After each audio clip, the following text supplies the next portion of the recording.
The month of August is coming to an end, and that means it's time for another garden update. Some things are thriving and some things have met their end, so I'm going to be telling you all about that in this video.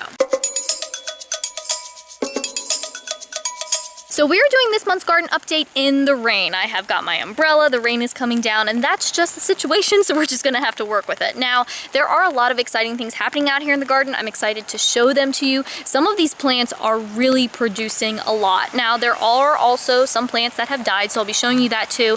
And just like all my other garden updates, this is a highlights video, so we're not gonna go through every single thing in the garden, but if you do like this gardening stuff and you wanna see more of what's happening in my garden throughout the month, then make sure you're following me on Instagram and Snapchat, because those are two places where you can get more frequent updates. But with that said, let's take a walk around the garden and see how everything's doing. So let's start off with one of the things that has died, the cucumbers. I have a couple stragglers on here that I need to pick off, but these are basically at their end. And if we come over here to the next bed, you'll see that this patch of cucumbers is also done. I'm not sure if it was just the end of their time. Maybe the squash bugs also just were too much for them. It might have been a combination of the two, but they're gone, so no more cucumbers from this garden for this year. Continuing on with things that have died, you'll see there's kind of a gap here. This is where the yellow squash plant was, and this has died along with the one zucchini plant I had. As you can see, we have the dead vine here. Jason and I went on vacation, and we came back and these were gone, and I mean, I think a lot of it was just the squash bugs. It was a lot to keep up with them, and especially being away, there was nothing I can do, and the squash bugs won. So that brings the squash total for this year to 1 yellow squash out of the 4 plants that I planted, which is pretty frustrating. I just have never had good luck with squash. The squash bugs always seem to come in and just demolish everything. Now, I don't use any pesticides on my plants. I know some people would say that that would be the answer. I really don't want to do that, and also I know that, you know, some of it varies from garden to garden. Some people, even in my area, will have trouble with a pest that I never even see or never have an issue with, and vice versa. So it might just be this spot, maybe the squash bugs just like it here, but either way, they definitely have destroyed the squash, and it means that I didn't really get anything out of it. But let's move on to some happier news. I do have some tomato plants that are doing really well. Not all of them are, out of the 50 or so that I planted, but some of them are really producing. So these are the purple bumblebees. As you can see, this plant is just loaded down with fruit. I need to come out here and do another harvest. And if we come over here, this is one that has just been flopping over. I keep tying it up with twine and it just grows and continues to fall, but it seems like the vines are still intact, so I'm just kind of letting it trail along, do its thing, and you can see there are still a ton of unripe fruits on here, and these things are still growing, so I think we're gonna have a lot more of these left before these plants give up. Then if we come around the back side of that plant, you'll see in this area we have lots of basil that is growing, so much so that it has started to flop over into the path, which just means that I kind of have to push it aside if I need to get through here, but it's everywhere, and this is not the only place where I have basil planted in the garden, so there's more here than I can use. I'm trying to use it whenever I can, but I also probably need to start processing some of this stuff and finding other uses for it, because it's everywhere and there's no way that I could even use all of this if I tried. The jalapeno plants are also doing well. You can see one there. I need to probably pick him. There's one right here, and the jalapenos are planted in here with the basil, so I'm going to try to wiggle my way through here and try not to mess anything up too much. But we have more plants in here. There's one over there.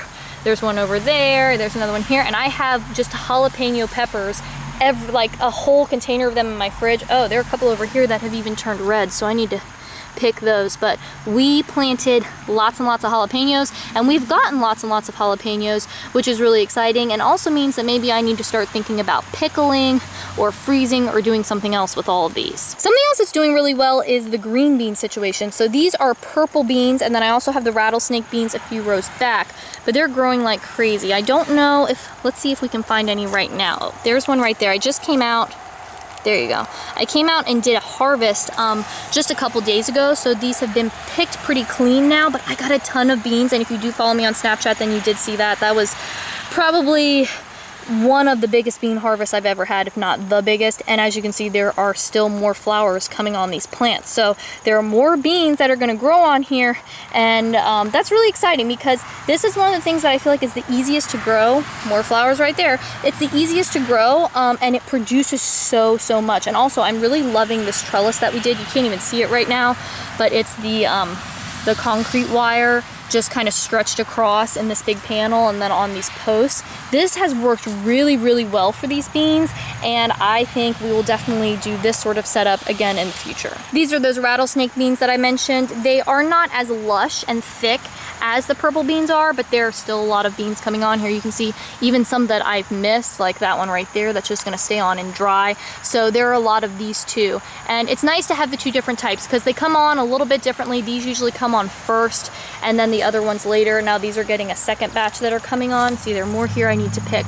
But these are doing really well and they're still producing a lot, even if the foliage isn't quite as thick as what the purple beans are. Going back to the world of peppers, this is the Chinese 5-color pepper, and this is my first year growing this one, and so far I'm really happy. It seems to have a good flavor, but it's also really pretty. So it's covered in all of these tiny little fruits, and right now we have a variety of the different colors on the plant at one time, which is really pretty. So you have this dark purple color here, that's how they start out. Then it kind of transitions to this light purple pinky color. Then eventually you start to get it changing into this yellow, which you see right here. Then it goes to more of an orange, and then eventually it turns red, and you can see a couple examples of that right down there. So you can eat it at all stages, and as the plant grows you start to have this mixture of colors, which is really, really pretty. So I'm really happy with how it's been growing, and this is one that I think is good. So I think we'll definitely keep this in the mix and will be on the list for consideration when it comes to growing peppers in the future. Another pepper that is new to me and doing really well is this mini bell pepper. So I have some red ones planted, as you can see here. I need to pick some of these.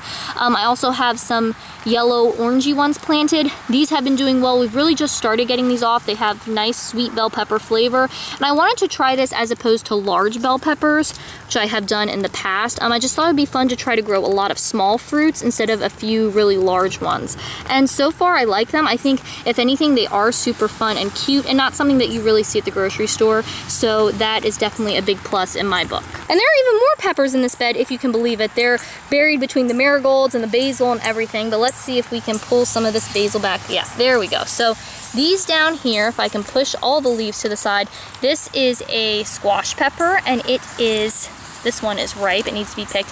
This is a hot pepper, but it definitely has a sweet flavor to it as well. And I've been enjoying these too, and they're just fun because they look really cool. And this is one that Jason picked out of the catalog, and so far we like this one too. It has an interesting shape, which is really nice, and they've been producing pretty well. And I'm still getting nice tomato harvest. I talked a lot about tomatoes in the last update, so I'm not gonna cover them too much this time. Pretty much everything's still going well. The purple bumblebees, like I showed you, are doing well, but there's lots of other plants that are doing good things, and I've been getting a lot of tomatoes, which makes me very happy because tomatoes are my #1 favorite food, and so the more that I can have, the better. Something we haven't talked about very much though is the tomatillo situation, and I know this looks like a giant mess, but this is what the tomatillos look like. They have created this huge jungle. I can't even walk through this path anymore because they have totally taken over. I've gotten some really nice big harvests already. I have some in the house. Let's try to work our way through here. I have some in the house that I need to make into salsa right now before they go bad, and there are more out here on the plants that need to be picked. So you can see that is a yellow tomatillo, a green tomatillo, though it does kind of have a yellow color. And then we have the yellow flowers. See, I know colors. More flowers coming on now. I don't know if these will have enough time to fully ripen before we start to get, to frost in October and stuff like that, but we'll see how they do. And then we also have the purple tomatillos, which are fun. They are doing great. They're just on here doing their thing. More of these that I need to harvest too. So there's a lot happening with the tomatillos, more than we've ever had, and I am very, very excited about it. Oh, and did I mention there are more tomatillos back here? Look, and more, and more. Like I said, we have a ton of these. Also over here, we have some melons growing. That's a bulldor melon back there. It's getting larger. It's not ripe yet. We haven't harvested any of those yet.